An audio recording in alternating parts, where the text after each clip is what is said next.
सारेगामा कारवां mini भक्ति।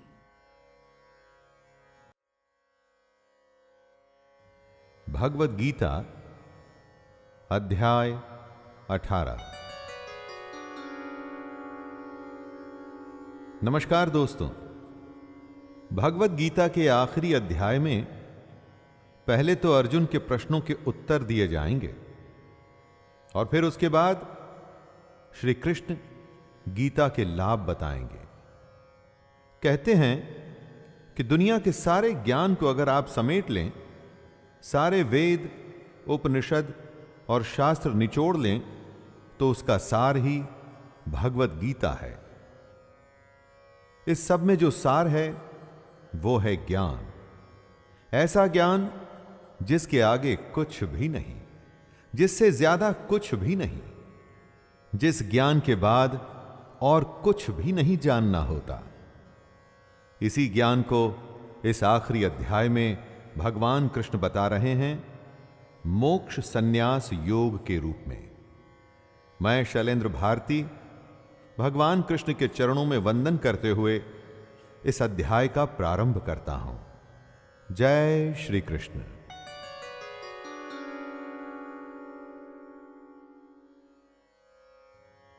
संन्यासस्य महाबाहो तत्त्वम् इच्छामि वेदितुं त्यागस्य च ऋषिकेश पृथक् केशै निषूदन।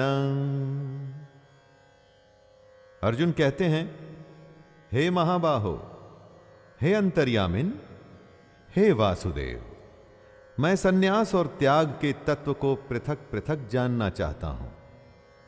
सन्यास और त्याग सुनने में एक जैसे लगते हैं, लेकिन अलग हैं। कैसे अलग हैं, यही अर्जुन जानना चाहता है।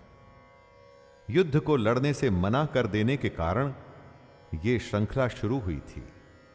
अर्जुन की दुविधा थी और कृष्ण के हल थे। अर्जुन की दुविधा तो दूर हो रही है, लेकिन उसकी बढ़ती जिज्ञासा में अभी भी प्रश्न बाकी हैं। अर्जुन सन्यास और त्याग के फर्क को अलग अलग करके जानना चाहता है।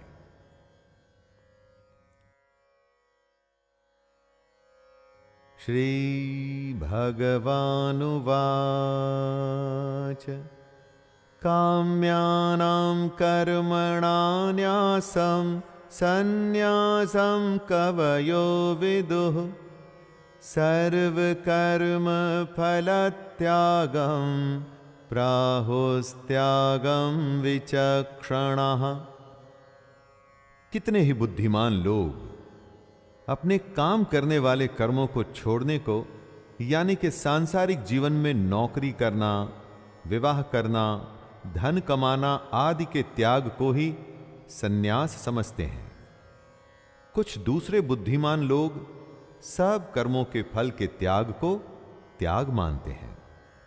कर्मों के फल के त्याग से यहां मतलब हुआ कि इस लोक और परलोक की संपूर्ण कामनाओं का त्याग। बुद्धिमानों में दो मान्यता होती है दोस्तों। एक के अनुसार अपने सांसारिक जीवन को त्याग देना ही सन्यास है, और दूसरी मान्यता कहती है कि अपना सब कुछ करते हुए अपने कर्मों के फल को त्याग देना ही त्याग है। त्याज्यं दोषवदित्येके कर्म प्राहुर्मनीषिणः यज्ञदान तपः कर्म न त्याज्यमिति चापरे। कई बड़े बड़े विद्वान ऐसा मानते हैं कि कर्म खुद ही दोष युक्त है, इसलिए त्यागने के योग्य है। मतलब कोई भी कैसा भी कर्म हो तो उसमें दोष तो होगा ही, इसलिए हर कर्म त्याग देने के ही लायक है। ऐसी हालत में तो फिर सन्यास ही एक उपाय बचता है। जबकि कई दूसरे विद्वान का ऐसा कहना है कि यज्ञ, दान और तप जैसे कर्म त्यागने योग्य नहीं है। यज्ञ, दान और तप से तो परमात्मा का रास्ता खुलता है। इन्हीं को त्याग देंगे तो भगवान तक कैसे पहुंचेंगे? इसीलिए कई विद्वान ऐसा मानते हैं कि यह कर्म त्यागने लायक नहीं। निश्चयं शृणु मे तत्र त्यागे भरत सत्तमा त्यागो हि पुरुष व्याघ्र त्रिविधः संप्रकीर्तितः। त्याग और सन्यास का अगर शाब्दिक अर्थ देखा जाए तो एक ही है। इसीलिए अर्जुन अपनी शंका दूर करने के लिए दोनों में भेद बताने को कहता है। कृष्ण अलग अलग विद्वानों के अलग अलग मत के बारे में बताते हुए अर्जुन से कहते हैं, हे पुरुष श्रेष्ठ अर्जुन, सन्यास और त्याग इन दोनों में से पहले त्याग के विषय में तू मेरा निश्चय सुन, क्योंकि त्याग सात्विक, राजस और तामस भेद से 3 प्रकार का कहा गया है। यज्ञ और तप की तरह त्याग के भी 3 भेद होते हैं। इन 3 प्रकारों को सुन कि त्याग क्या है, तभी तू इसे अच्छी तरह से समझ सकेगा। यज्ञदान तपः कर्म न त्याज्यं कार्यमेव तत् यज्ञोदानं तपश्चैव पावनानि मनीषिणाम्। कृष्ण कहते हैं कि यज्ञ, दान और तप जैसे कर्म त्यागने नहीं चाहिए, बल्कि ये तो करने के योग्य आवश्यक कर्तव्य हैं। उस पुरुष को बुद्धिमान माना जाता है जो इस ज्ञान को पा चुका है कि उसको अपने सारे कर्म बिना फल और आसक्ति के करने हैं। और ऐसे बुद्धिमान पुरुष खुद को पवित्र करने के लिए ही यज्ञ, दान और तप करते हैं। तो ऐसे में इनका त्याग कैसे किया जा सकता है? अलग विद्वानों के अलग मतों में से कृष्ण सही बात को बताते हुए कहते हैं, यज्ञ, दान और तप जैसे कर्मों को त्यागना नहीं चाहिए।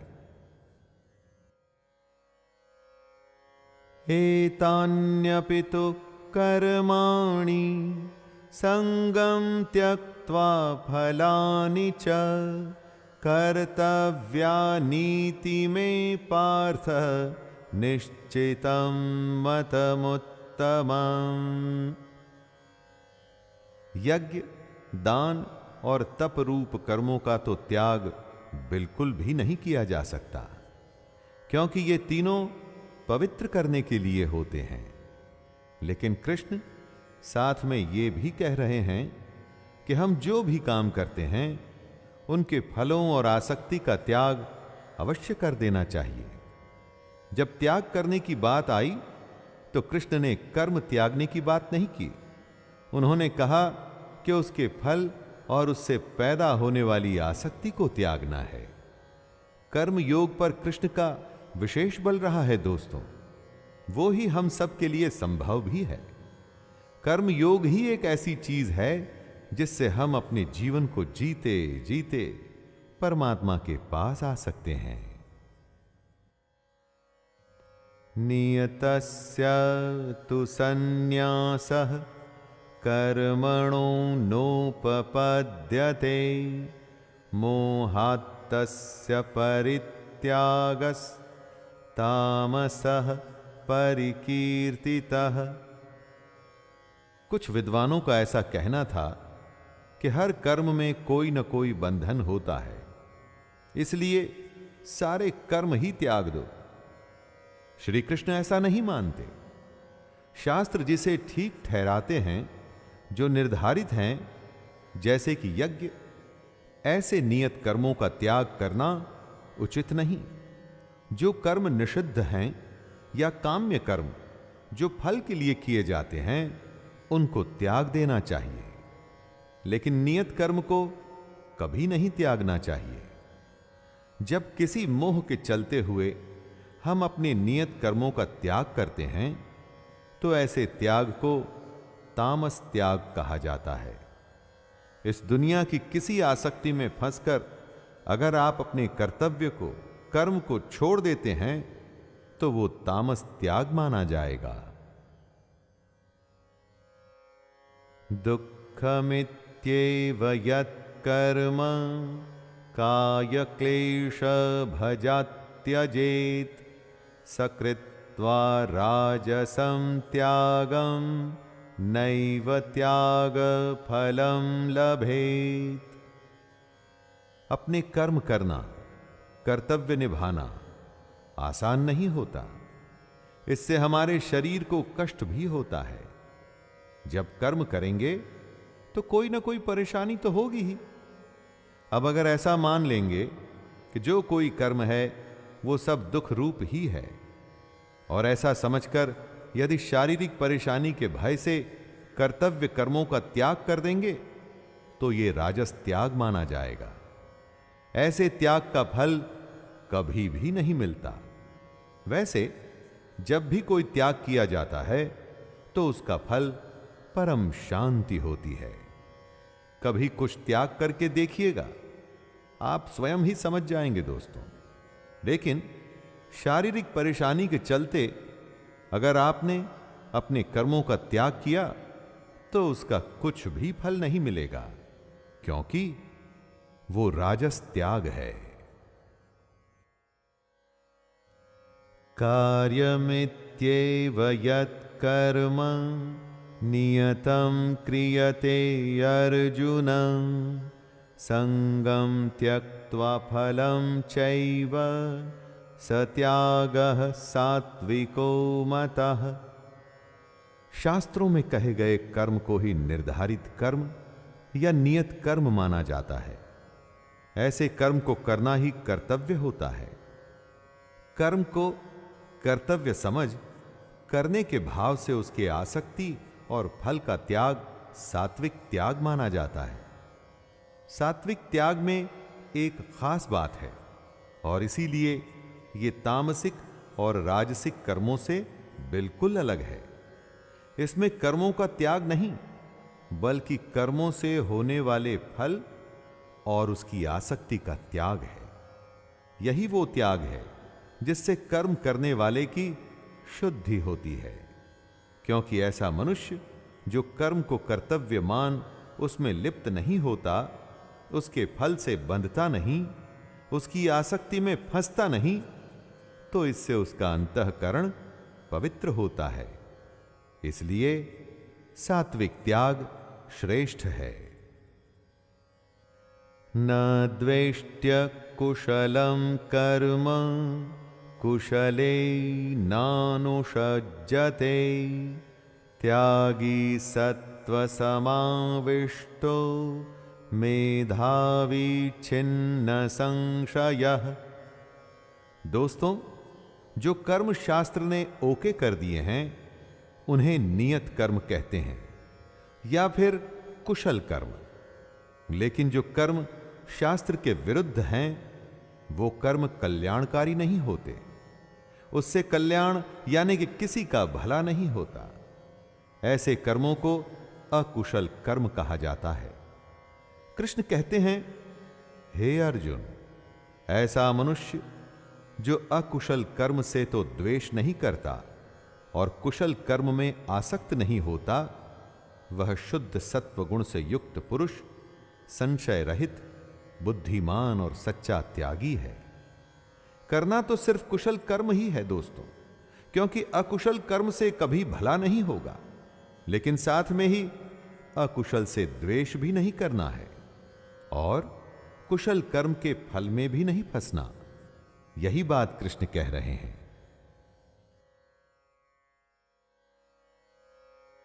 न हि देहभृता शक्यं त्यक्तुं कर्माण्यशेषतः यस्तु कर्म फलत्यागी स त्यागेत्यभिधीयते। जो भी शरीरधारी हैं यानी कि जिस भी मनुष्य की देह है उसके द्वारा कर्मों का त्याग संभव ही नहीं। आपके कर्म, आपके संस्कार आपके साथ बंधे होते हैं। जब आप एक शरीर को छोड़ दूसरे शरीर में जाते हैं तो ये संस्कार भी आपके साथ आते हैं। तो चाहे शरीर इस जन्म का हो या अगले जन्म का या उससे भी अगले जन्म का, जब तक शरीर रहेगा ऐसा संभव ही नहीं कि आप अपने कर्मों का त्याग कर दें। जो कर्म फल का त्याग कर सकता है बस वो ही त्याग है, बाकी कुछ नहीं। त्यागी सिर्फ उसी को कहा जाएगा जो अपने कर्मों के बंधन में बंधता नहीं। अनिष्टमिष्टं मिश्रं च त्रिविधं कर्मणः फलं भवत्यत्यागिनां प्रेत्य न तु सन्न्यासिनां क्वचित्। जो सकाम कर्म करते हैं उनके कर्मों का फल उन्हें मिलता ही है, अच्छा, बुरा या फिर मिला हुआ। ऐसे 3 प्रकार का फल मरने के पश्चात अवश्य मिलता है। लेकिन पूर्ण सन्यासी सबसे बड़ा त्यागी है। वो ही हो सकता है जिसने कर्म फल का त्याग कर दिया है। कर्म फल का त्याग कर देने वाले मनुष्यों के कर्मों का फल किसी काल में भी नहीं होता। और जब ऐसा होता है तो इसका अर्थ है कि वो मनुष्य जन्म के फेरे से बच गया है। उसी को परम धाम मिलेगा और इसी को ही शुद्ध सन्यास कहते हैं। गेरुए वस्त्र पहनकर अगर दुनिया की वस्तुओं में लगाव है ना दोस्तों, तो वो सन्यास नहीं माना जाता और ना ही त्याग माना जाता है। पंचैतानि महाबाहो कारणानि निबोध मे सांख्ये कृतान्ते प्रोक्तानि सिद्धये सर्वकर्मणाम्। अविद्या की वजह से हम अपने अंदर की आत्मा को नहीं देख सकते, अपने अंदर के कृष्ण को नहीं देख पाते, बस कर्म किए चले जाते हैं और उन कर्मों के बंधन में फंसते चले जाते हैं। लेकिन सिद्धि तो तभी प्राप्त होती है जब आप कर्मों की समाप्ति कर सकें। लेकिन साथ में कृष्ण ये भी कहते हैं कि जब तक शरीर है तब तक कर्मों को त्यागना संभव नहीं। इसी उलझन को दूर करने के लिए कृष्ण संपूर्ण कर्मों की सिद्धि के लिए 5 उपाय बता रहे हैं। और ये 5 उपाय सांख्य शास्त्र में कहे गए हैं, वही कृष्ण बता रहे हैं। अधिष्ठानं तथा कर्ता करणं च पृथग्विधं विविधाश्च पृथक् चेष्टा दैवं चैवात्र पंचमम्। 5 उपाय जो सांख्य शास्त्र में कहे गए हैं उन्हें बताते हुए कृष्ण कहते हैं, पहला है अधिष्ठान, यानी कि करने वाले का शरीर, जहां इच्छा, द्वेष, सुख और ज्ञान की अभिव्यक्ति होती है। दूसरा है कर्ता, मतलब हमारा मन। उसके बाद करण, जिन इंद्रियों और साधनों द्वारा कर्म किए जाते हैं वो। तीसरा है अलग अलग चेष्टाएं, जैसे कि सांस लेना और इस तरह की दूसरी वायु से जुड़ी क्रियाएं या दूसरे काम। चौथा है आधार, यानी कि साधन। जिन इच्छाओं के साथ साधन जुड़ जाते हैं वहां वो काम पूरे हो जाते हैं। और 5वां है दैव। ये 5 वो उपाय हैं जिनसे हम अपने कर्मों की सिद्धि कर सकते हैं। कर्मों की सिद्धि यानी कि अपने कर्मों को शास्त्र अनुसार कर सकते हैं। शरीर वांग मनोभिर्यत् कर्म प्रारभते नरः न्यायं वा विपरीतं वा पंचैते तस्य हेतवः। अधिष्ठान यानी शरीर, कर्ता यानी मन, इंद्रियां, चेष्टाएं और पांचवा है देव। कोई भी मनुष्य जो भी कोई कर्म करता है वो इन्हीं 5 कारणों से करता है। वो कर्म या तो शास्त्रानुकूल होते हैं अथवा विपरीत होते हैं, लेकिन होते इन्हीं 5 कारणों से हैं। अपने मन, वाणी और शरीर से हम इन 5 कारणों का प्रयोग करते हैं और उससे या तो वो कर्म होते हैं जिनकी शास्त्र अनुमति देते हैं या उसके विपरीत कर्म होते हैं।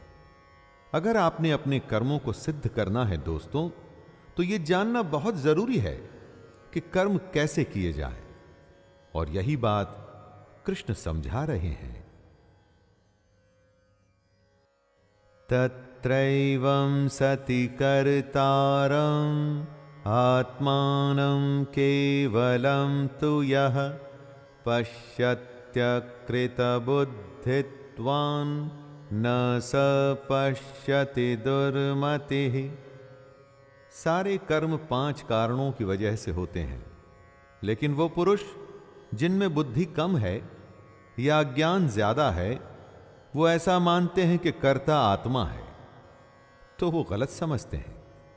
आत्मा तो शुद्ध स्वरूप है, उसे आप कर्ता नहीं मान सकते।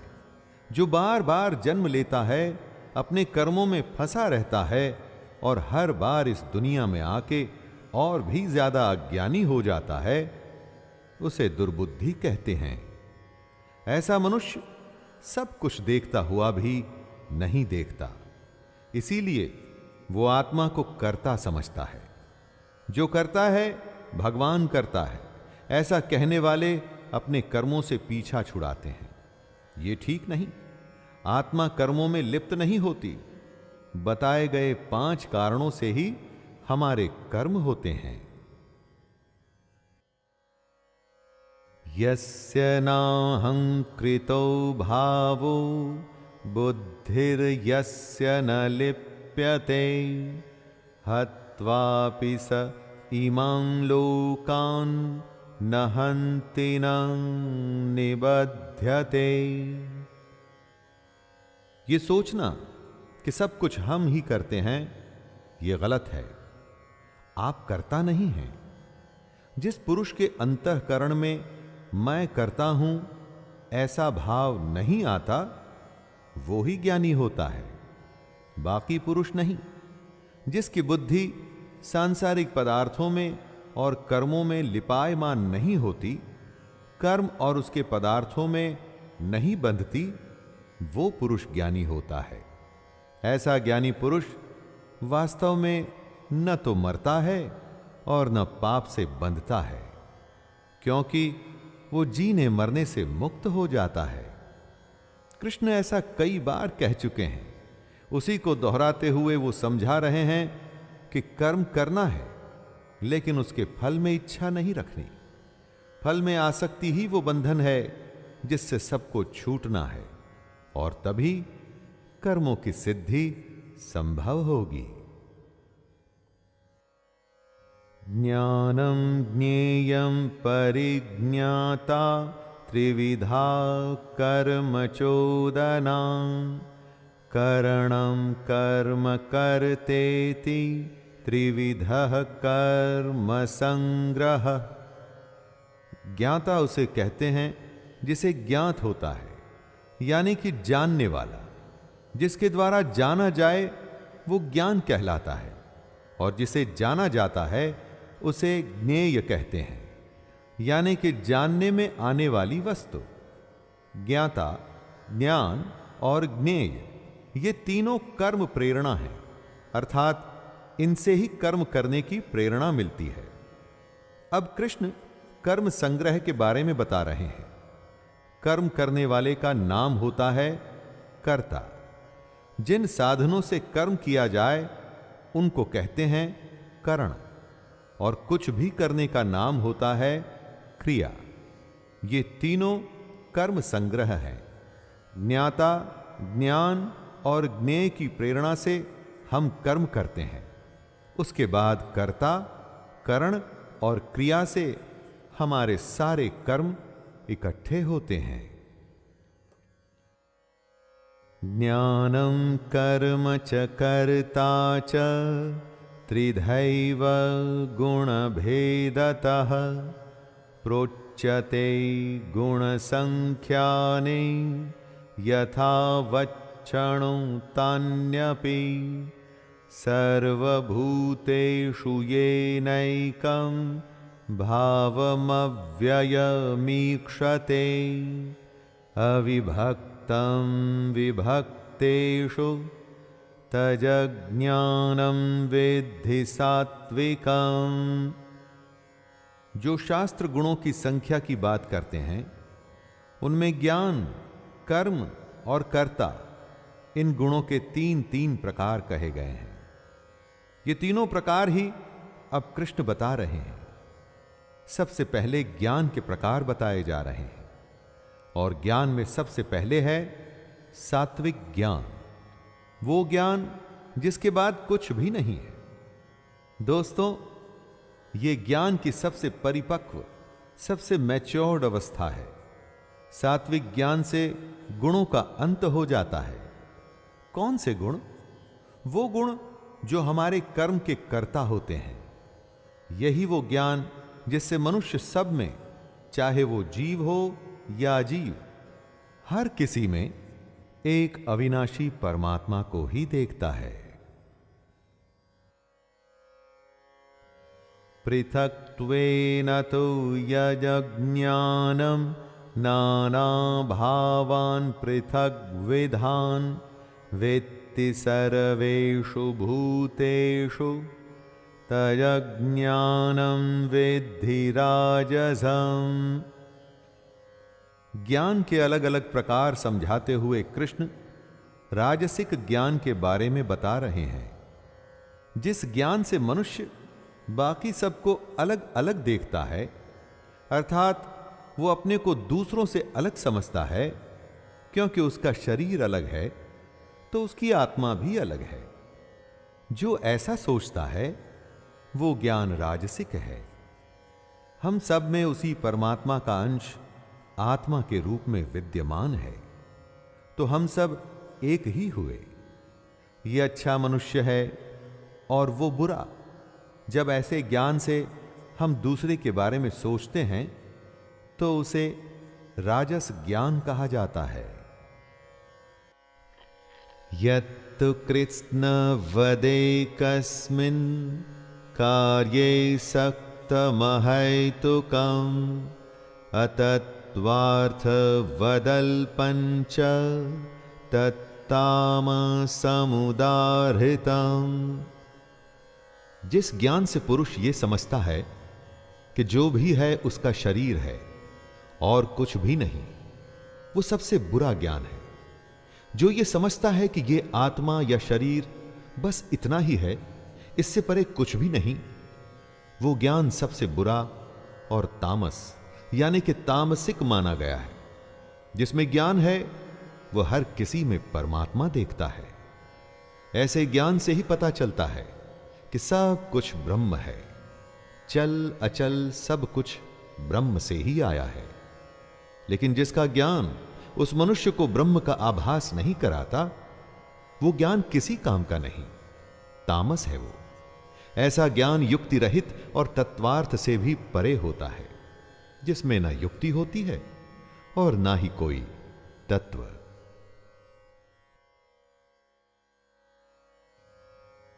नियतं संगरहितं अरागद्वेषतः कृतं अफलप्रेप्सुना कर्म यत् तत्सात्विकमुच्यते।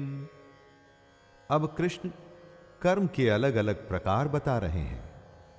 कृष्ण कह रहे हैं, हे अर्जुन, जो कर्म शास्त्र विधि से नियत किया हुआ और कर्तापन के अभिमान से रहित हो तथा फल न चाहने वाले पुरुष द्वारा बिना राग द्वेष के किया गया हो, वह सात्विक कहा जाता है।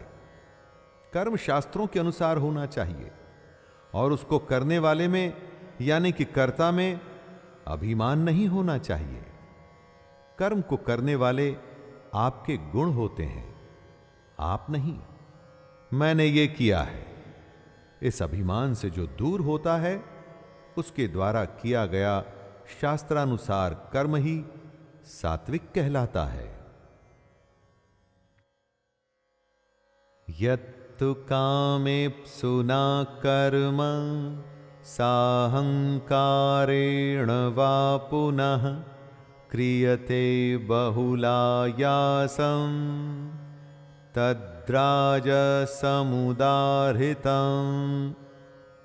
मान लीजिए कि कर्म शास्त्र के अनुसार है, नियत है और निर्धारित भी है, जैसा कि कृष्ण कहते हैं, लेकिन उसके करने वाले में अहंकार है और यह कर्म भोगों की चाह के लिए किया जा रहा है, तो ऐसा कर्म राजसिक माना जाता है।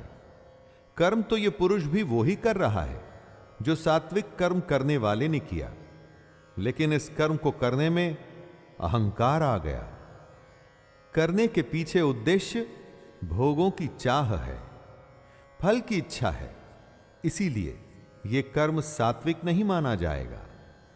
चाहे इस कर्म में कितना ही परिश्रम क्यों न किया गया हो, लेकिन उसके बावजूद भी इसको राजसिक ही माना जाएगा। अनुबंधम क्षयं हिंसां मनवेक्ष्य च पौरुषं मोहादारभ्यते कर्म यत्तामसमुच्यते।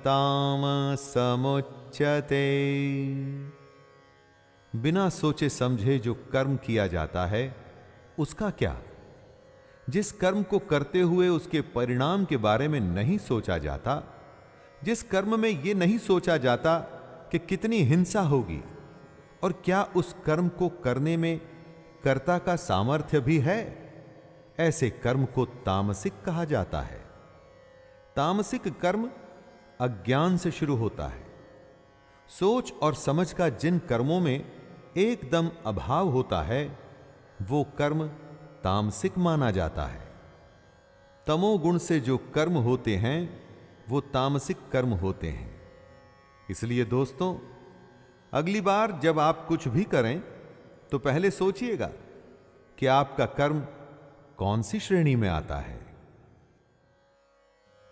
मुक्त संगो नहंवादी धृत्युत्साह समन्वितः सिद्धय सिद्धयो निर्विकारः कर्ता सात्विक उच्यते। कृष्ण कर्ता के रूपों को समझा रहे हैं। कर्ता यानी कि करने वाला। सबसे पहले सात्विक कर्ता, जो कर्ता संग रहित है अर्थात आसक्ति से रहित है, जो कर्म करते हुए घमंड में बड़ी बड़ी बातें नहीं करता, वो कर्ता जिसमें धैर्य भी है और उत्साह भी, ऐसा कर्ता सात्विक माना जाता है। सात्विक कर्ता काम के पूरा होने पर ना तो खुश होता है और ना ही उदास होता है। ऐसे कर्ता के गुण सात्विक होते हैं दोस्तों, क्योंकि योगी की परिभाषा भी तो यही है ना, न खुश और ना ही दुखी। सात्विक कर्ता बस अपने कर्म को कर्तव्य की तरह करता है, बिना डींगे हांके और बिना खुश और दुखी हुए। रागी कर्म फल प्रेप्सुर लुब्धो हिंसात्मको शुचिः हर्ष शोकान्वितः कर्ता राजसः परिकीर्तितः। जिस कर्ता में आसक्ति है यानी कि मोह है और वो कर्म करते हुए उसके फल को चाहता है, वो राजसिक कर्ता माना जाता है। राजसिक कर्ता की पहचान होती है उसका लोभ। वो सब कुछ लालच में आके करता है। दूसरों को कष्ट देने में उसे परेशानी नहीं होती। जो न अंदर से ही शुद्ध होता है और ना ही बाहर से। जो बहुत ज्यादा खुश होता है या बहुत ज्यादा दुख में रहता है, वो राजसिक कहलाता है। जब मोह में आके किसी लालच यानी कि कर्म के फल के लिए कर्म किया जाता है, जहां दूसरे की परेशानी को न सोच के बस अपना काम निकाला जाता है, तो या तो खुशी होती है या दुख, और ऐसा करने वाले को ही राजसिक कर्ता कहा जाता है। आयुक्तः प्राकृतः स्तब्धः शठो नैष्कृतिको लसः विषादी दीर्घसूत्री च कर्ता तामस उच्यते। अब कृष्ण समझा रहे हैं तामसिक कर्ता को। जैसा कि नाम से समझ में आता है, तामसिक कर्ता यानी कि नाश करने वाला। जो मनुष्य काम के लिए अयुक्त है, मतलब कि ठीक नहीं है, जिसमें शिक्षा की कमी है, जो घमंडी और धूर्त है, वो ही तामसिक कर्ता माना जाता है। तामसिक कर्ता दूसरों की जीविका यानी लाइवलीहुड का नाश करने वाला होता है। दोस्तों, ऐसा कर्ता शोक करने वाला, एक नंबर का आलसी और दीर्घ सूत्री होता है। दीर्घ सूत्री उसे कहते हैं जो आज की बात को कल पे टालता है और बस टालता ही जाता है। खुद को देखिए, अपने लोगों को और दोस्तों को देखिए और सोचिए कि आप कौन से कर्ता हैं। बुद्धिर्भेदं धृतेश्चैव गुणतस्त्रिविधं शृणु प्रोच्यमानमशेषेण पृथकत्वेन धनंजय। ज्ञान, कर्म और कर्ता के भेद बताने के बाद अब कृष्ण बुद्धि और धृति के गुणों के अनुसार उनके 3 प्रकार के भेद बता रहे हैं।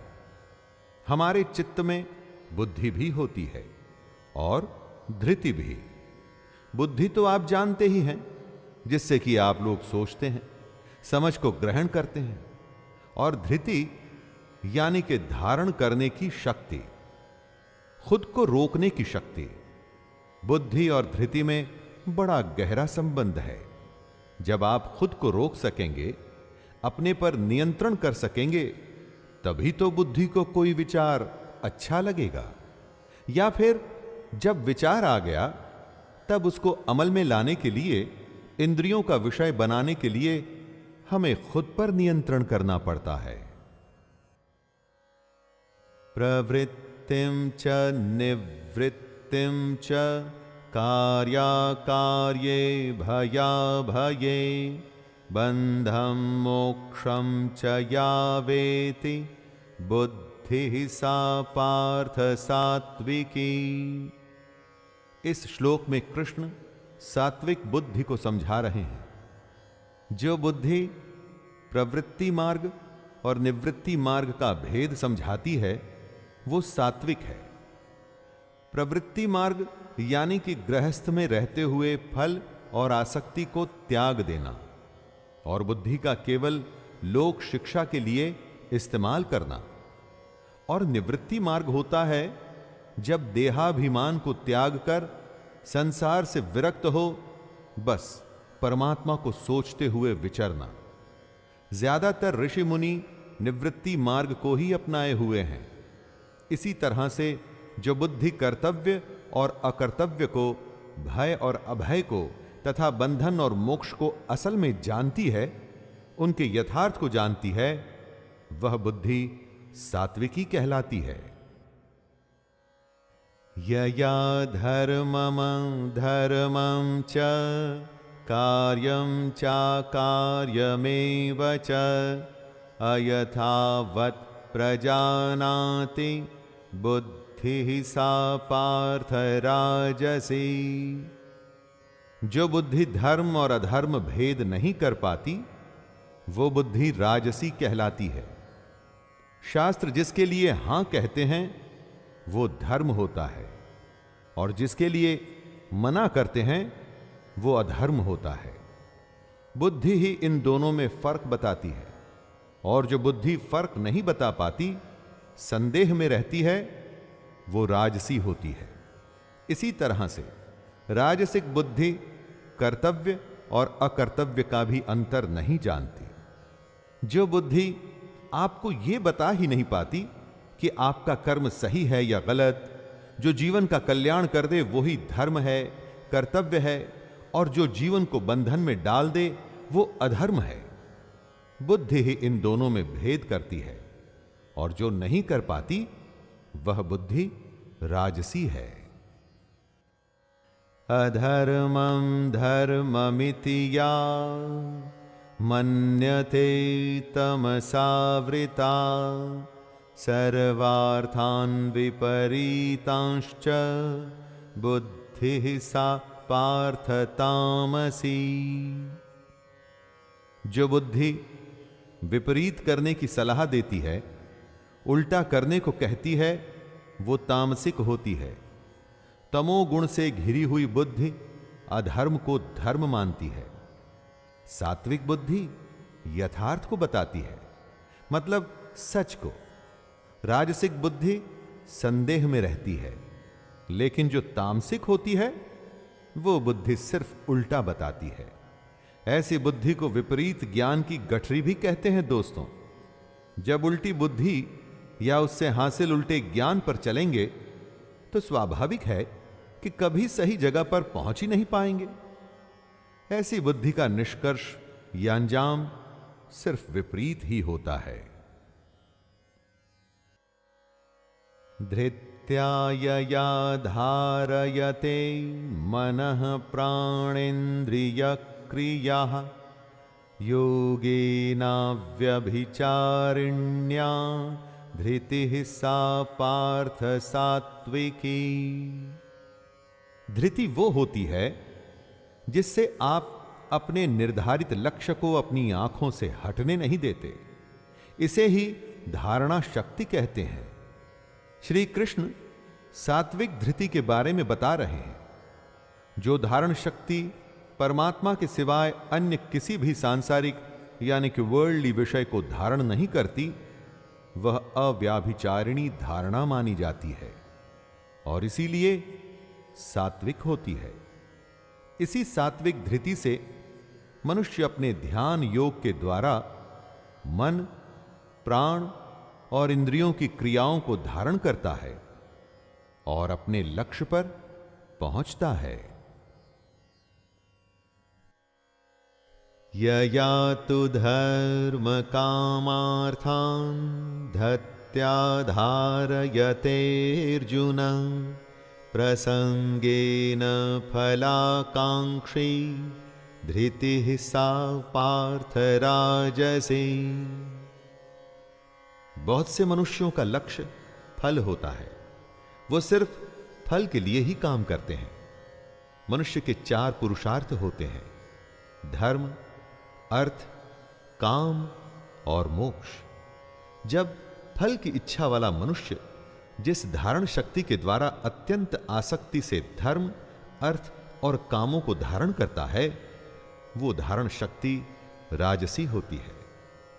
दोस्तों जरा ध्यान दीजिएगा, यहां कृष्ण ने मोक्ष के बारे में नहीं कहा, क्योंकि जिसकी धारणा शक्ति राजसिक है वो इस दुनिया के बंधन को छोड़ना नहीं चाहता, बल्कि वो तो और बंधना चाहता है।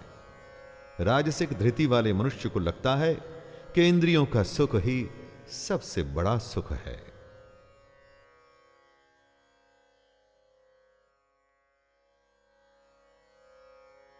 यया स्वप्नं भयं शोकं विषादं मदमेव च न विमुञ्चति दुर्मेधा धृतिः सा पार्थ तामसी।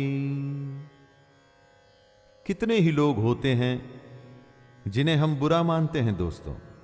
दुष्ट, विलन, अलग अलग नामों से बुलाते हैं उनको।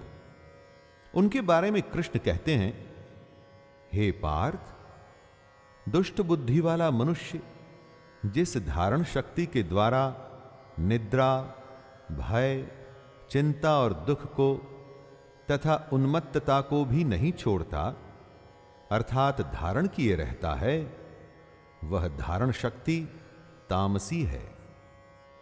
अब समझिए दोस्तों कि क्यों कोई दुष्ट अपनी दुष्टता छोड़ता नहीं, क्योंकि उसकी धारणा शक्ति ही तामसिक है। नींद, शक, चिंता और पागलपन को जो धारण किए रहता है, जो इनके अधीन है, वो भला अपनी दुष्टता को कैसे छोड़ेगा। सुखम त्विदानीं त्रिविधम शृणु मे भरतर्षभ, अभ्यासाद्रमते यत्र दुःखान्तं च निगच्छति, यत्तदग्रे विषमिव परिणामे मृतोपमं, तत्सुखं सात्विकं प्रोक्तम् आत्मबुद्धि प्रसादजम्। दोस्तों, इन 2 श्लोक में कृष्ण सुख को डिफाइन कर रहे हैं, उसके प्रकार बता रहे हैं। जब हम छोटे थे तो क्या पढ़ने में हमारा मन लगता था? नहीं। लेकिन बड़े होकर अब जब उसी पढ़ाई से हम अपना जीवन चलाते हैं, तब जाके उस पढ़ाई का मोल समझ में आता है। उसी तरह से सांसारिक विषय में फंसे हुए पुरुष को परमात्मा के भजन, उसका ध्यान, सेवा आदि का अभ्यास शुरू शुरू में अच्छा नहीं लगता, विष लगता है, पढ़ाई करते हुए बच्चे की तरह। लेकिन बाद में यही भगवान का भजन, उसका ध्यान अमृत हो जाता है, जब उस परमात्मा की प्राप्ति होती है। जिस सुख में साधक दुखों के अंत को प्राप्त हो जाता है, जो सुखों दुखों का अंत कर देता है, ऐसा सुख जो आरंभ काल में यद्यपि विष के तुल्य प्रतीत होता है, परंतु परिणाम में अमृत के तुल्य है, वह सुख सात्विक होता है। विषयेन्द्रिय संयोग्याद् दत्तदग्रे मृतोपमं, परिणामे विषमिव तत्सुखम राजसं स्मृतम्। जो सुख पहले विष लगे और बाद में अमृत, और जो दुखों का अंत करे, वो सात्विक होता है। और जो सुख विषय और इंद्रियों के संयोग से हो, यानी कि हमारी दुनिया के सारे सुख, वो राजसिक होते हैं। इन सुखों की पहचान है कि पहले पहले तो ये अमृत के जैसे लगते हैं, बड़ा आनंद आता है जब आप धन कमाते हैं, नाम कमाते हैं, फिर उस धन और नाम के लिए काम करते हैं। लेकिन बाद में ये अमृत विष बन जाता है, जब अर्जित किए हुए बल, वीर्य, बुद्धि, धन, उत्साह और परलोक का नाश होता है। विषय और इंद्रियों के संयोग से होने वाले सुख के परिणाम को विष के तुल्य कहा गया है। इसीलिए ये सुख राजस कहा गया है। यदग्रे चानुबंधे च सुखम मोहनमात्मनः, निद्रालस्य प्रमादोत्थम तत्तामसमुदाहृतम्। निद्रा, आलस्य और प्रमाद में कई मनुष्यों को बड़ा सुख मिलता है, बहुत आनंद आता है, और शुरू में ही नहीं, अंत तक वो इस सुख को ही सब कुछ मानते हैं। ऐसा सुख तामसिक होता है। जो सुख भोग काल में तथा परिणाम में भी आत्मा को मोहित करने वाला है, ऐसा निद्रा, आलस्य और प्रमाद से उत्पन्न सुख तामस कहा गया है। आलस तमोगुण का धर्म है। आलसी मनुष्य बस टालता है, कभी कुछ करता नहीं, और इसी में उसे सुख मिलता है। ऐसे पुरुष इतने आलसी होते हैं कि सोचने की भी कोशिश नहीं करते, उसमें भी उन्हें आलस आता है, और इसी में उन्हें सुख भी मिलता है।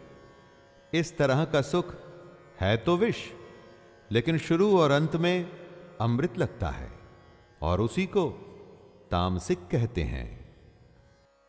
न तदस्ति पृथिव्यां वा दिवि देवेषु वा पुनः सत्वं प्रकृतिजैर्मुक्तं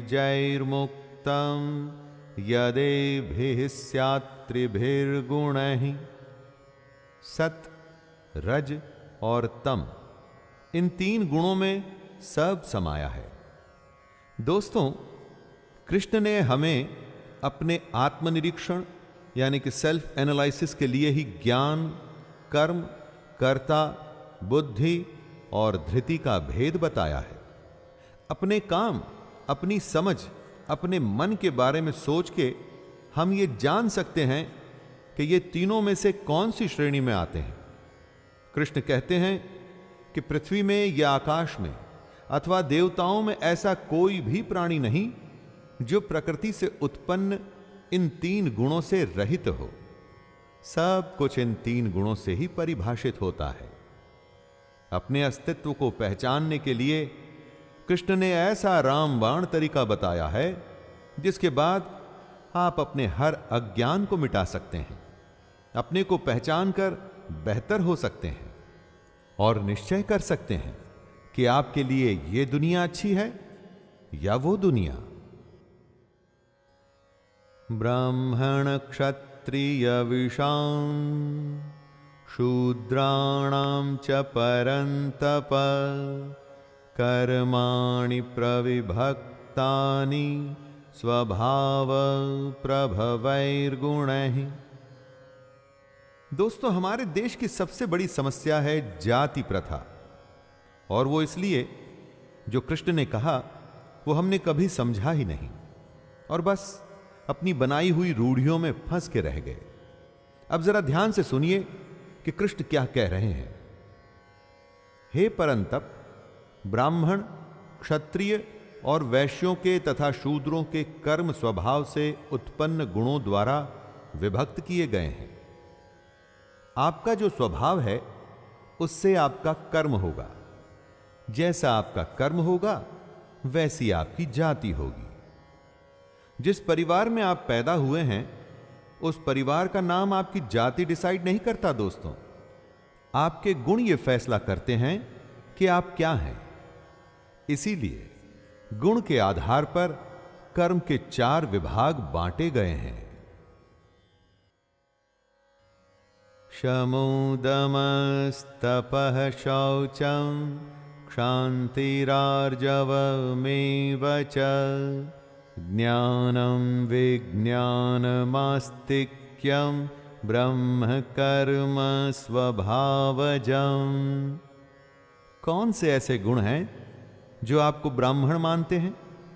जरा ध्यान दे के सुनिएगा।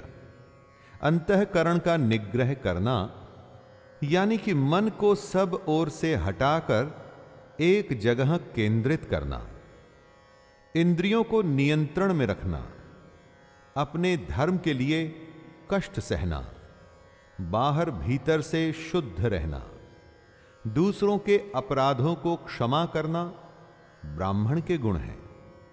ब्राह्मण के हर काम में सरलता और सादगी होती है।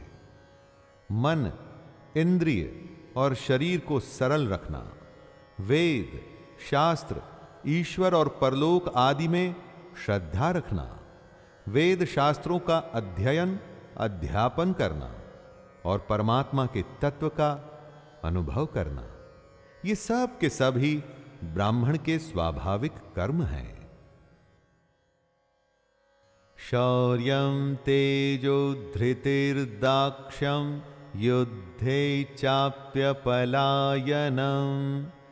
दानमीश्वर भावश्च क्षात्रं कर्म स्वभावजम्। अब जानिए कि क्षत्रिय के क्या गुण होते हैं। सबसे पहला गुण है शूरवीरता। जो शूरवीर नहीं है, जो युद्ध में वीरता से लड़ने को तैयार ही नहीं, उसे आप कैसे क्षत्रिय मानेंगे? शूरवीर होने के अलावा क्षत्रिय में तेज होना चाहिए, धैर्य होना चाहिए, अगर संयम नहीं होगा तो आप युद्ध में ज्यादा समय टिक नहीं पाएंगे। क्षत्रिय को चतुर भी होना पड़ेगा। युद्ध में सिर्फ लड़ाई नहीं होती, कूटनीति का, रणनीति का भी प्रयोग होता है। क्षत्रिय के सबसे बड़े गुणों में से एक है युद्ध में न भागना। इसके अलावा क्षत्रिय को दान देना चाहिए और उसमें स्वाभिमान होना चाहिए। ये सब के सभी क्षत्रिय के स्वाभाविक कर्म हैं। कृषि गौरक्ष वाणिज्यम वैश्य कर्म स्वभावजम परिचर्यात्मकं कर्म शूद्रस्यापि स्वभावजम। इस श्लोक में कृष्ण वैश्य और शूद्रों के बारे में बता रहे हैं। खेती, गौपालन अर्थात गाय पालना और क्रय विक्रय रूप सत्य व्यवहार वैश्य के स्वाभाविक कर्म माने गए हैं। कृष्ण कहते हैं क्रय विक्रय रूप सत्य व्यवहार यानी बिजनेस। जी हां दोस्तों, सच्चा बिजनेस वस्तुओं के खरीदने और बेचने में तौल, नाप और गिनती आदि से कम देना अथवा अधिक लेना अर्थात लेन देन में बेईमानी तथा झूठ, कपट, चोरी और जबरदस्ती से अथवा अन्य किसी प्रकार से दूसरों के हक को ग्रहण कर लेना सत्य व्यवहार नहीं होता। बिजनेस में यह सत्य व्यवहार वैश्य के स्वाभाविक कर्म है। शूद्र यानी जो अल्पज्ञ है, जिसमें ज्ञान की कमी है, जिसमें ज्ञान कम है, वो अपना उद्धार सिर्फ बाकियों की सेवा से ही कर सकता है। उसके लिए और कोई चारा नहीं। अगर आप अपना ज्ञान बढ़ाते नहीं तो आप शूद्र की श्रेणी में आएंगे और तब सबकी सेवा करना ही शूद्र का स्वाभाविक कर्म होगा। स्वे स्वे कर्मण्यभिरतः संसिद्धिं लभते नरः स्वकर्मनिरतः सिद्धिं यथा विन्दति तच्छृणु। आपके गुणों से आपके कर्म होते हैं और जो अपने अपने स्वाभाविक कर्मों में तत्परता से लगा हुआ होता है वो मनुष्य भगवत प्राप्ति रूप परम सिद्धि को प्राप्त हो जाता है।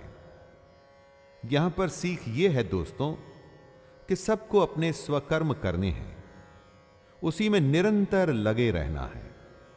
अगर आप अपने स्वकर्म में लगे रहेंगे तो फिर आपको सिद्धि पाने से कोई नहीं रोक सकता। अगर आप अच्छे गुण ग्रहण करेंगे तो आपके कर्म अच्छे होंगे और उन्हीं अच्छे कर्मों को अगर आप तत्परता से करेंगे, मन, वचन और पूरी मेहनत से करेंगे तो परम सिद्धि को अवश्य प्राप्त होंगे। यतः प्रवृत्तिर्भूतानां येन सर्वं इदं ततं स्वकर्मणा तमभ्यर्च्य सिद्धिं विन्दति मानवः। कृष्ण ये बता चुके हैं कि आपके गुणों के आधार पर आपके स्वाभाविक कर्म होते हैं और अगर अपने इन कर्मों का आप पालन करते हैं तो सिद्धि को प्राप्त होते हैं। दोस्तों, जैसे बर्फ एक रूप है लेकिन असल में तो पानी है, उसी तरह से ये पूरी दुनिया भी अलग अलग रूप में है लेकिन असल में तो ब्रह्म है। उसी ब्रह्म परमेश्वर से संपूर्ण प्राणियों की उत्पत्ति हुई है। उस परमेश्वर की अपने स्वाभाविक कर्मों द्वारा पूजा करके मन, वाणी, शरीर से कर्म करते हुए स्वाभाविक कर्तव्य कर्म का आचरण करना ही एक रास्ता है परम सिद्धि को प्राप्त करने का। श्रेयान् स्वधर्मो विगुणः परधर्मात् स्वनुष्ठितात् स्वभावनियतं कर्म कुर्वन्नाप्नोति किल्बिषम्। कौवा अगर हंस की नकल करेगा तो कुछ भी हासिल नहीं होगा दोस्तों। अगर दूसरों को देख आप उसके जैसा करने की कोशिश करेंगे तो आप कहीं के नहीं रहेंगे। आपको अपना कर्म करना है, अपना धर्म निभाना है। अच्छे प्रकार से आचरण करते हुए दूसरे के धर्म से अपना धर्म श्रेष्ठ है। जो अपना धर्म निभाता है वो मनुष्य पाप को कभी प्राप्त नहीं होता। आप जानते हैं आप दूसरे की नकल कब करते हैं? जब आपको ईर्ष्या होती है तभी आप दूसरे के जैसा होना चाहते हैं। परंतु मित्रों, ऐसा करके कभी सिद्धि नहीं मिलती। हर हालत में अपना धर्म और अपना कर्म करते रहना है। सहजं कर्म कौन्तेय सदोषमपि न त्यजेत सर्वारंभा हि दोषेण धूमेनाग्निरिवावृताः। अगर आग होती है तो धुआं भी होता है। उसी तरह से अगर कर्म है तो उसमें भी दोष तो होगा ही। अगर आपका कर्म दोष युक्त है लेकिन आपका धर्म है तो उसे करना चाहिए। कृष्ण कहते हैं, हे कुंती पुत्र, दोष युक्त होने पर भी सहज कर्म को नहीं त्यागना चाहिए। सहज कर्म वही है जो आपके स्वभाव से पैदा हुआ है। स्वभाव क्या है? जो आपके गुण से पैदा हुआ है। अपने गुण को पहचान आपको अपना कर्म करना है। यह नहीं सोचना कि दूसरा क्या कर रहा है या आपको उसके जैसा नहीं करना है। सिर्फ अपना निज धर्म, निज कर्म करना है, और वो भी पूरी सच्चाई से। असक्त बुद्धि सर्वत्र जितात्मा विगत स्पृहः नैष्कर्म्य सिद्धिं परमां संन्यासेनाधिगच्छति। सांख्य योगी यानी कि सन्यासी कैसे ब्रह्म को प्राप्त होता है, उसी का उल्लेख कृष्ण इस श्लोक में कर रहे हैं। सबसे पहले सन्यासी को होना है सर्वत्र आसक्ति रहित बुद्धि वाला, यानी कि बच्चे, पत्नी, दुनिया, जिसकी किसी में भी आसक्ति नहीं, जो इन सब के मोह से मुक्त हो चुका है, वो जो स्पृहा रहित है, वो यानी कि जिसकी तृष्णा, प्यास खत्म हो चुकी है। अगर तृष्णा होती है तो आप फल के लिए कर्म करते हैं। इसीलिए सन्यासी को तृष्णा रहित होना है। और तीसरा, जिससे सन्यासी ब्रह्म को प्राप्त कर सकता है, वो जो अपना अंतःकरण यानी कि अपना मन जीत चुका है। ऐसा सन्यासी पुरुष सांख्य योग के द्वारा उस परम नैष्कर्म्य सिद्धि को प्राप्त होता है। नैष्कर्म्य सिद्धि यानी कि कर्म करते हुए भी कर्म न करने की स्थिति, जो कर्म योगियों को ही प्राप्त होती है। सिद्धिं प्राप्तो यथा ब्रह्म तथाप्नोति निबोध मे समासेनैव कौन्तेय निष्ठा ज्ञानस्य या परा। जब आपको कुछ मिल जाता है तो उसके बाद उस वस्तु की आवश्यकता खत्म हो जाती है। उसी तरह से सिद्धि होती है। जब आप सिद्धि पा लेते हैं तो उसके बाद आपके लिए कुछ भी प्राप्त करने के लिए रह नहीं जाता। मतलब जब आप अपने मन पर जीत पा लेंगे, अपनी इंद्रियों को वश में करके अपनी कामना और अपने मोह को खत्म कर लेंगे, तो फिर आप सिद्ध की श्रेणी में आएंगे दोस्तों। यही योग है। और जो ज्ञान योग से प्राप्त होता है वो सबसे बड़ा ज्ञान है। सांख्य योगी यानी कि सन्यासी के लिए सबसे बड़ी सिद्धि है नैष्कर्म्य सिद्धि, इस सिद्धि के बाद वो मनुष्य ब्रह्म को प्राप्त होता है। बुद्ध्या विशुद्धया युक्तो धृत्यात्मानं नियम्य च शब्दादीन् विषयान् त्यक्त्वा रागद्वेषौ व्युदस्य च विविक्तसेवी लघ्वाशी यद्वाक्कायमानस ध्यानयोगपरो नित्यं वैराग्यं समुपाश्रितः अहंकारं बलं दर्पं कामं क्रोधं परिग्रहं विमुच्य निर्ममः शांतो ब्रह्म भूयाय कल्पते। एक सन्यासी के लिए नैष्कर्म्य सिद्धि से ब्रह्म को प्राप्त करने की विधि क्या है, यही कृष्ण समझा रहे हैं। कर्म योगी तो निष्काम कर्म योग की स्थिति से ब्रह्म को प्राप्त हो जाता है, लेकिन सन्यासी जिसने सब कुछ त्याग दिया, उसका क्या? उस सन्यासी की बुद्धि विशेष रूप से शुद्ध होनी चाहिए, यानी कि वो बुद्धि जो सात्विक ज्ञान देती है। उसको हल्का, सात्विक और नियमित भोजन करने वाला होना चाहिए।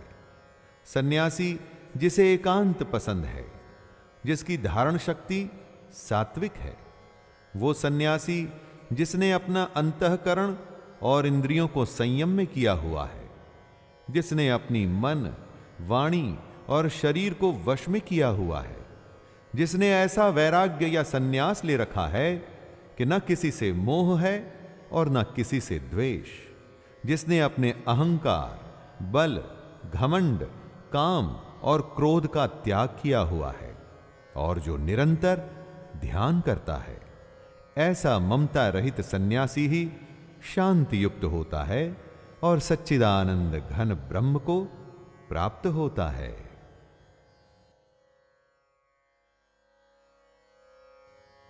ब्रह्मभूतः प्रसन्नात्मा न शोचति न कांक्षति समः सर्वेषु भूतेषु मद्भक्तिं लभते पराम्। वो सांख्य योगी जो वैराग्य और सन्यास की सबसे बड़ी सिद्धि पा लेता है, वो उस ब्रह्म में ही केंद्रित रहता है। उसके ध्यान से वो कभी विचलित नहीं होता। ऐसा प्रसन्न मन वाला योगी न तो किसी के लिए शोक करता है और न किसी की आकांक्षा ही करता है। दोस्तों, सांख्य योगी की सबसे बड़ी भक्ति क्या होती है? सबसे बड़ी भक्ति को कृष्ण पराभक्ति कहते हैं और पराभक्ति के बारे में बताते हुए कहते हैं कि वो भक्ति जिसमें तत्व ज्ञान की पराकाष्ठा होती है, यानी कि जिसको जानने के बाद और कुछ जानना बाकी नहीं रहता। इसी पराभक्ति को ज्ञान की परानिष्ठा, परम नैष्कर्म्य सिद्धि और परम सिद्धि कहा जाता है।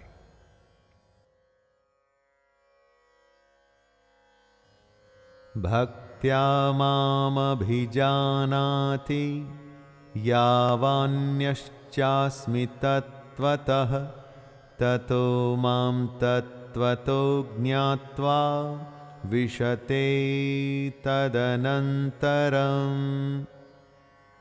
पराभक्ति वो होती है जिसके बाद कुछ बाकी नहीं रह जाता। इस पराभक्ति का परिणाम होता है ज्ञान की पराकाष्ठा। कृष्ण कहते हैं कि यही वो पराभक्ति है जिसके द्वारा योगी मुझ परमात्मा को प्राप्त करता है।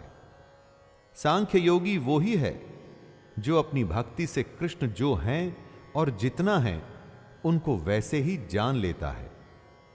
कृष्ण के सत्य स्वरूप को जानना ही सबसे बड़ी भक्ति है। दोस्तों, कृष्ण को ठीक वैसा का वैसा तत्व से जान लेना ही भक्ति का परिणाम है। और जब योगी अपनी भक्ति से कृष्ण के तत्व को जान लेता है तो वो तत्काल ही कृष्ण में प्रविष्ट हो जाता है।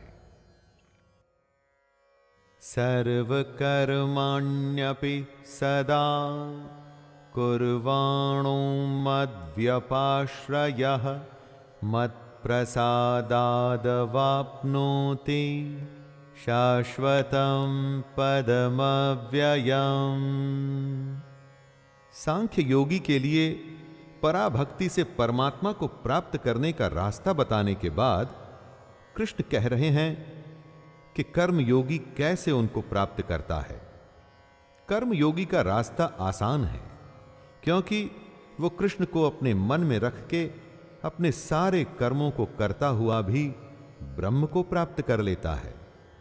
जिस तरह से सांख्य योगी की पराभक्ति, उसकी ज्ञान निष्ठा उसको परम पद पर लेके जाती है, उसी तरह कर्मयोगी का निष्काम कर्म भी उसको उसी गंतव्य पर लाता है।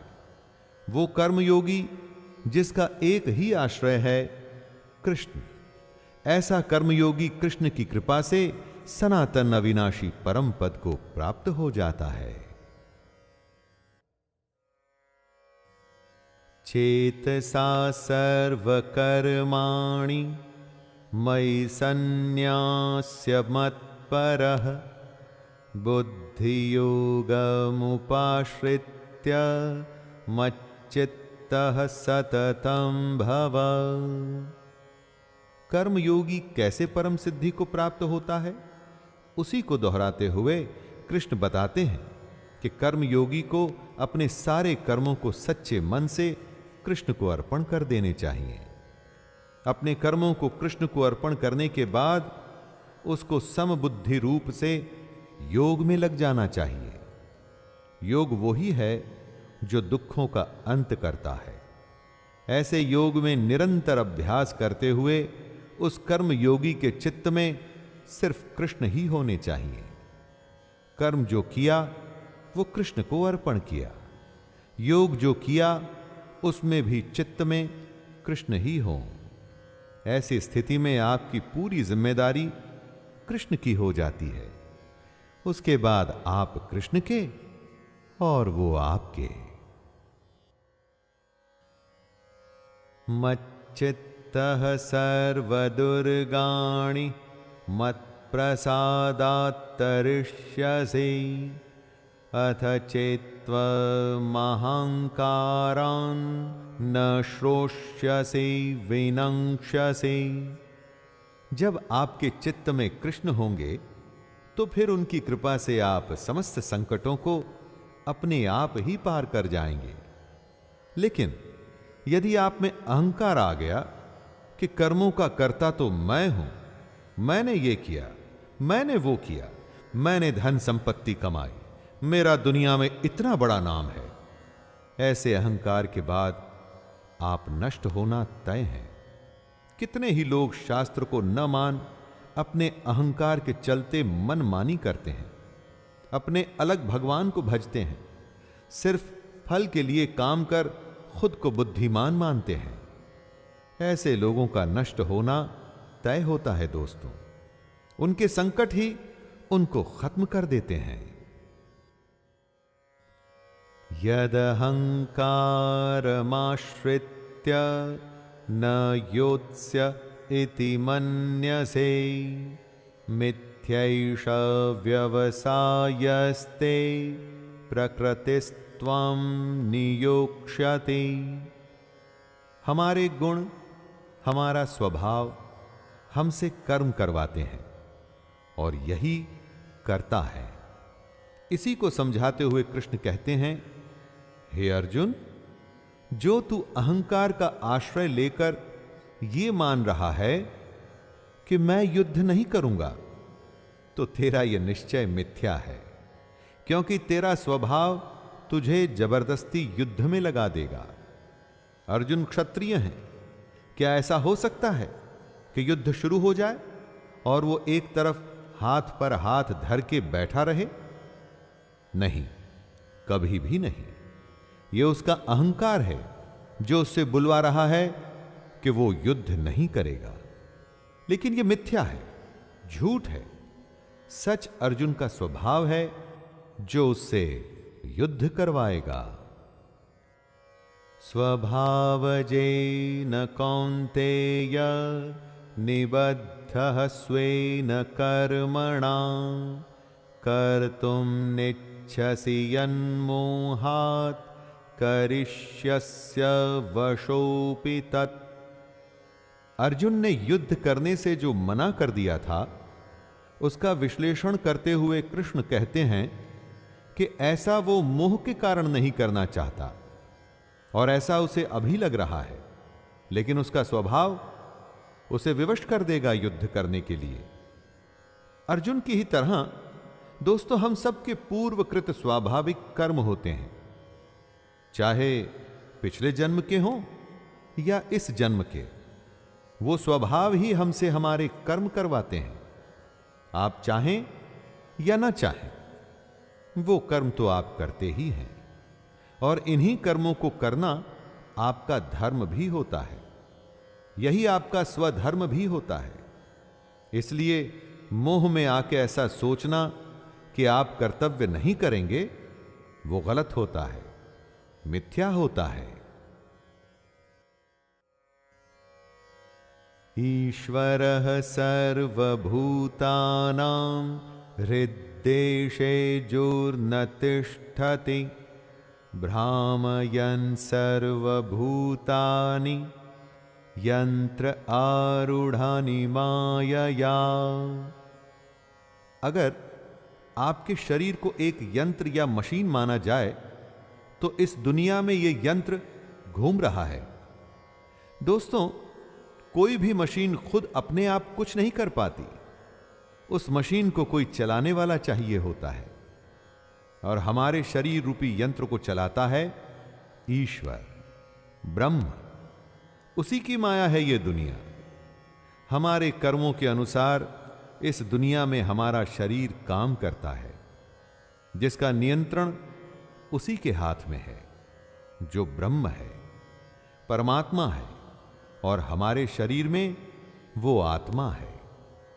अपने हृदय में स्थित इसी ब्रह्म को पहचानना ही तो सारा खेल है दोस्तों।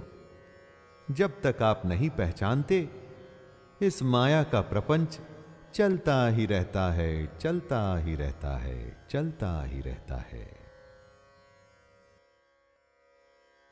तमेव शरणं गच्छ सर्वभावेन भारत तत्प्रसादात् परां शान्तिं स्थानं प्राप्स्यसि शाश्वतम्। कृष्ण कहते हैं कि सब भावों को भूल के हमें अपने अंदर स्थित परमेश्वर के आश्रय में जाना चाहिए। सब भाव जैसे कि लज्जा, भय, मान, बड़ाई और आसक्ति, न डर, न घमंड, न लगाव, इस तरह के सारे भावों को त्याग कर हम उस ब्रह्म की शरण में जा सकते हैं। परमेश्वर के आश्रय में जाने का मतलब है कि उसके सर्वस्व को समझना, पूरी श्रद्धा से और प्रेम से उस भगवान के गुण, प्रभाव और स्वरूप का चिंतन करना, उसकी आज्ञा के अनुसार अपने कर्तव्य कर्मों का निस्वार्थ भाव से करते हुए उसी को अर्पण कर देना। यही तरीका है परम शांति और परम धाम पाने का। इति ते ज्ञानमाख्यातं गुह्याद् गुह्यतरं मया विमृश्यैतदशेषेण यथेच्छसि तथा कुरु। हे अर्जुन, इस प्रकार ये गोपनीय से भी अति गोपनीय ज्ञान मैंने तुमसे कह दिया।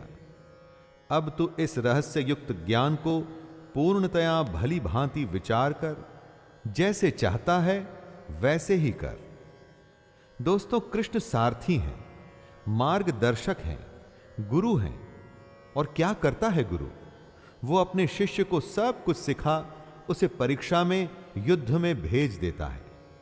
उसके बाद वो शिष्य होता है और गुरु का दिया हुआ ज्ञान, और साथ ही साथ शिष्य का अपना अभ्यास।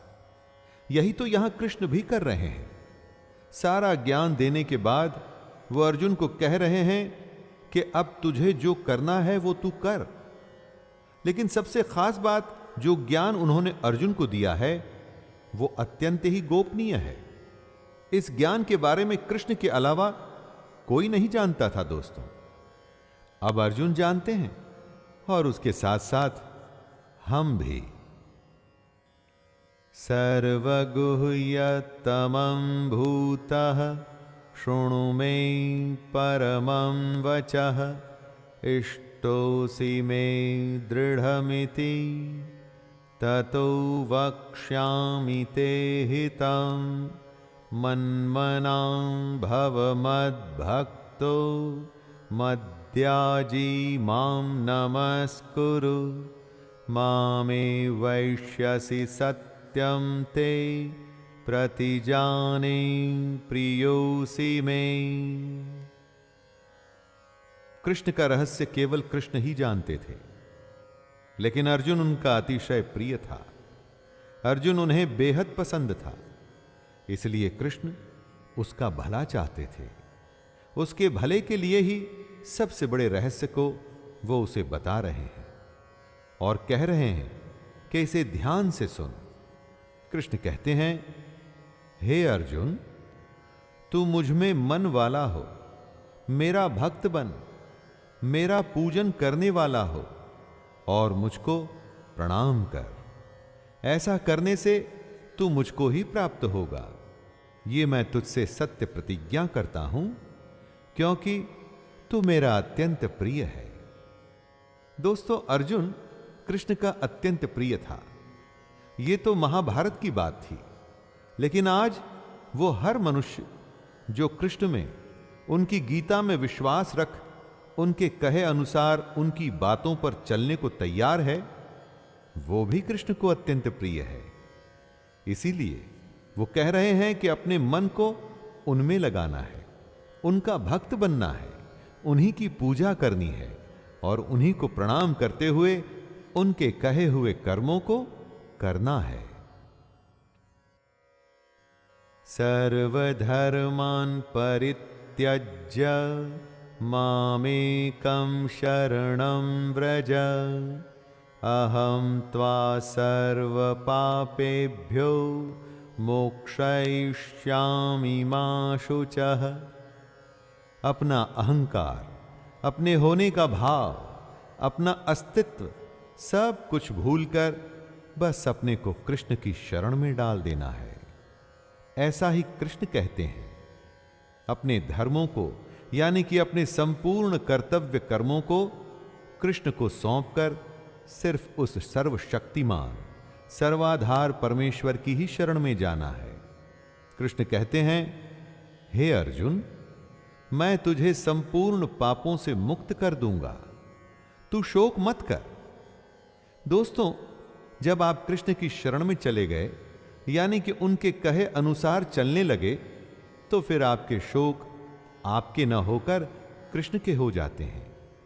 उनका यही कहना है कि वो हर शोक को दूर कर देंगे।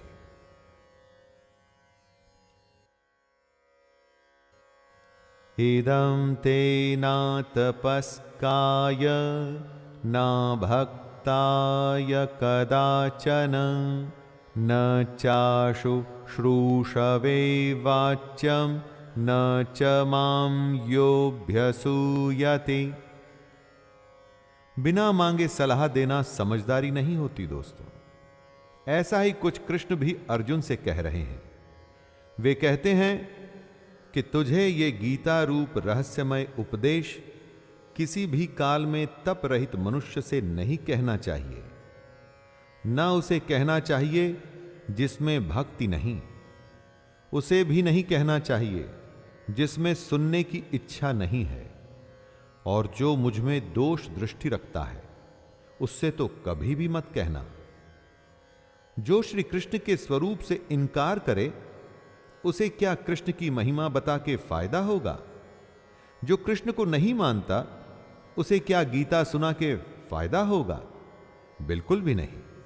इसलिए ऐसे लोगों से गीता या गीता के ज्ञान की बात नहीं करनी चाहिए जो इसका सम्मान न कर सके। जिनमें समझ ना हो और जो ये सुनना ही न चाहते हों, उनसे भगवत गीता के बारे में बात करनी ही नहीं चाहिए।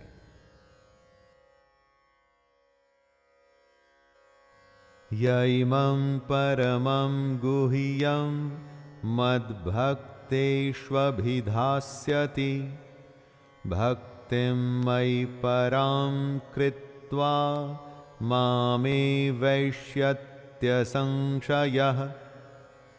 कृष्ण कहते हैं कि जो उनके स्वरूप से इनकार करता है उसे गीता नहीं सुनानी चाहिए।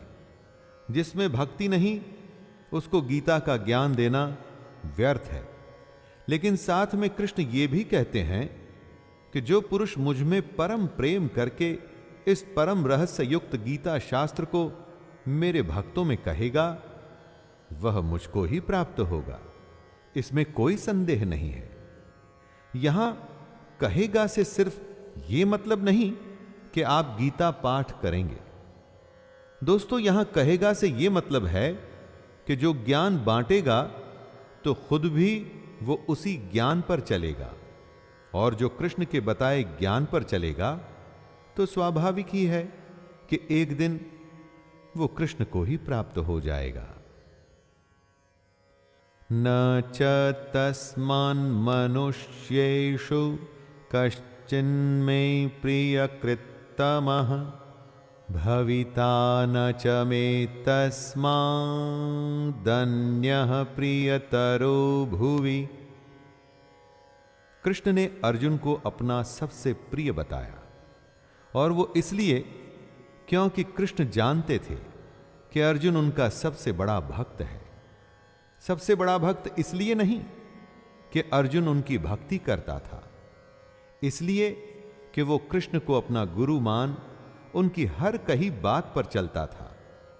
ऐसा कृष्ण हर किसी के लिए कह रहे हैं। दोस्तों, जो भी सच्चे भाव से गीता का प्रचार करेगा वो कृष्ण को सबसे अधिक प्रिय है। जो भी गीता की कही बात पर चलकर औरों को ज्ञान और कर्म के पथ पर बढ़ाएगा, उससे अधिक कृष्ण को पूरे पृथ्वी भर में कोई भी प्रिय नहीं, और भविष्य में भी ऐसे भक्त से अधिक प्रिय कृष्ण को कोई नहीं होगा।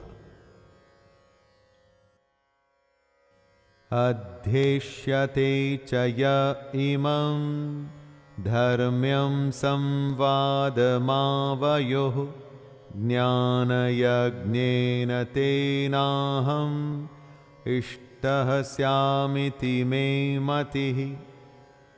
कृष्ण कहते हैं कि जो पुरुष इस धर्ममय गीता यानी कि हम दोनों के संवाद रूप गीता शास्त्र को पढ़ेगा, उसके द्वारा भी मैं ज्ञान यज्ञ से पूजित होऊंगा, ऐसा मेरा मत है।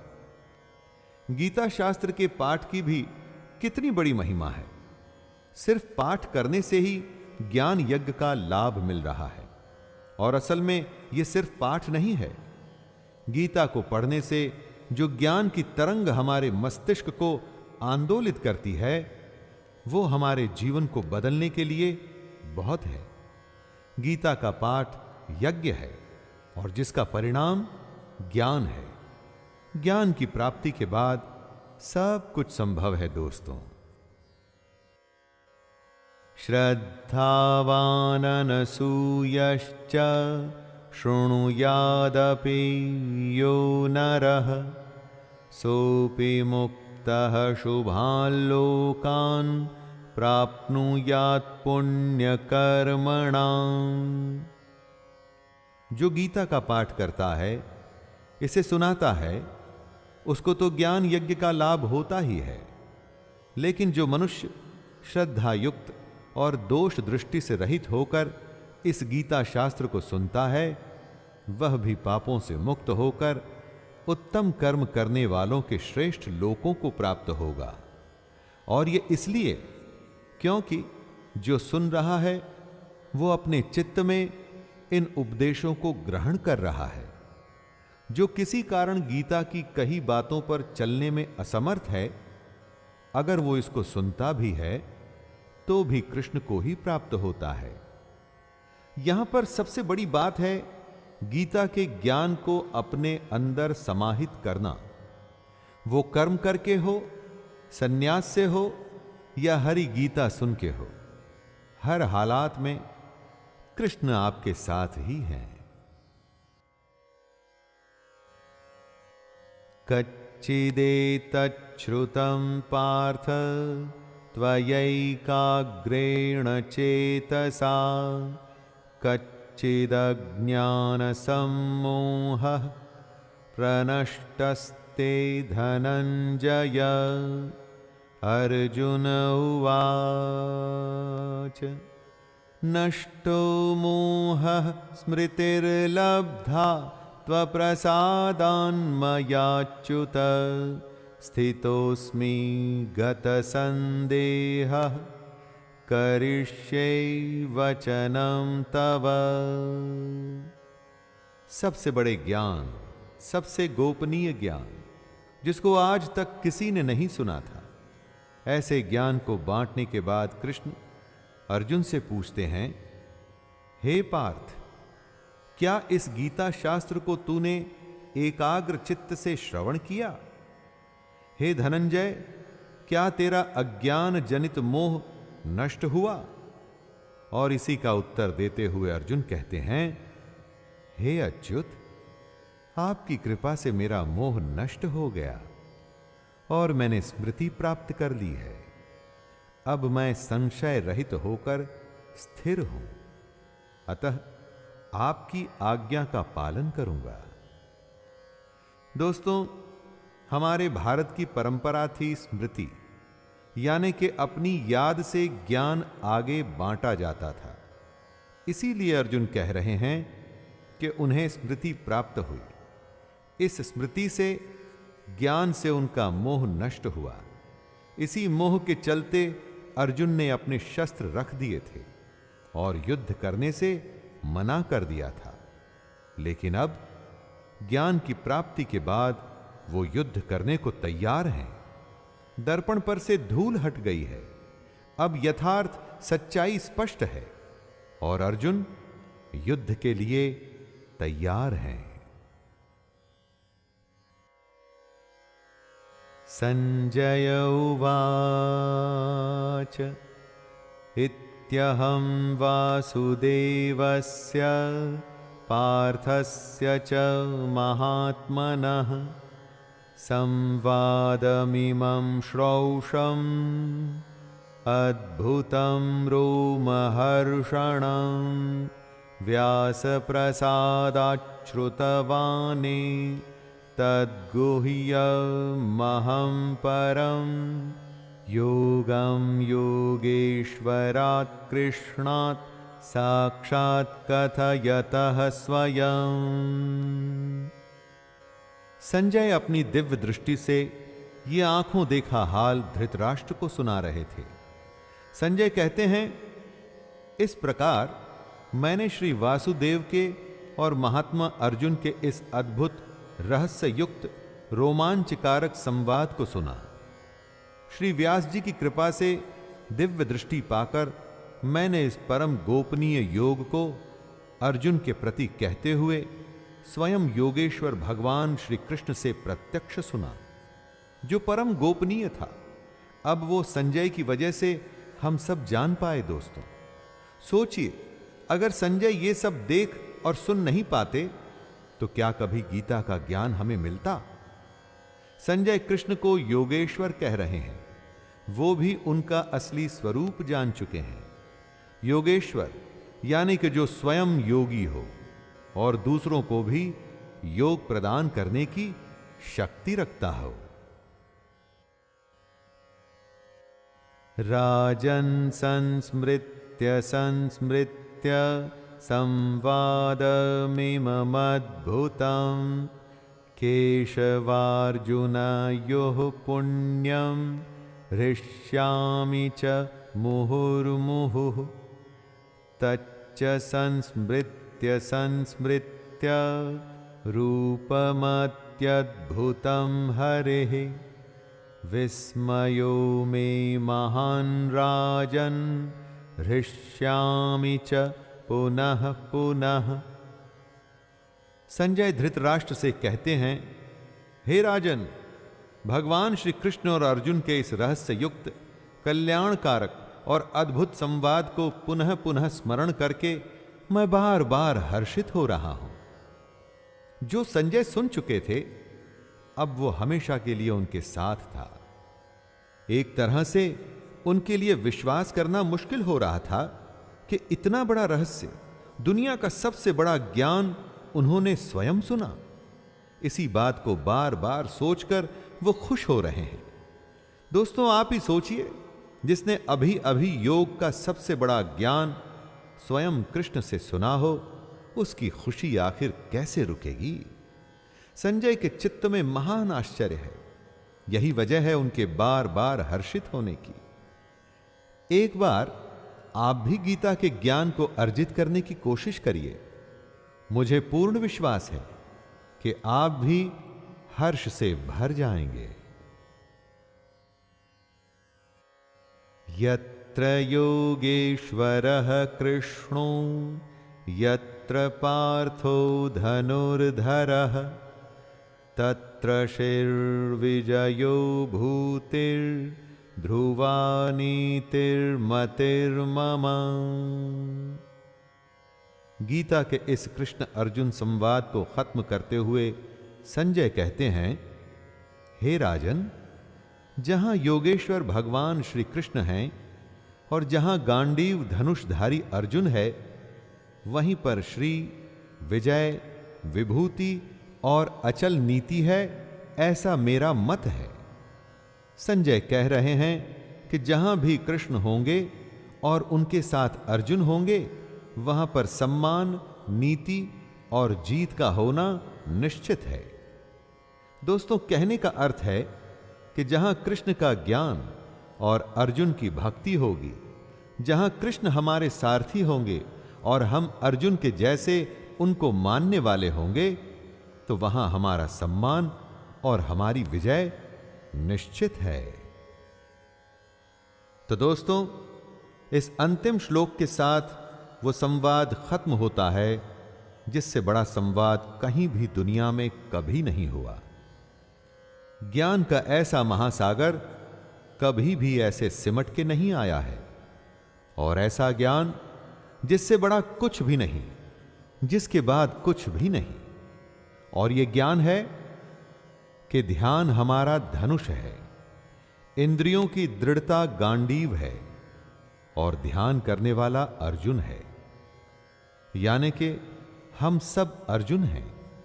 अपनी इच्छा शक्ति से गांडीव की तरह हमें अपने मन, अपनी इंद्रियों को नियंत्रण में रख अपने ध्यान को अपने कर्म पर केंद्रित करना है। हमें कर्म योगी बनना है और किसी भी युद्ध से मुंह न मोड़ते हुए उसे अपना कर्तव्य मान युद्ध करते रहना है। तो लीजिए दोस्तों, इसी के साथ मैं शैलेंद्र भारती आपसे विदा लेता हूं। जय श्री कृष्ण।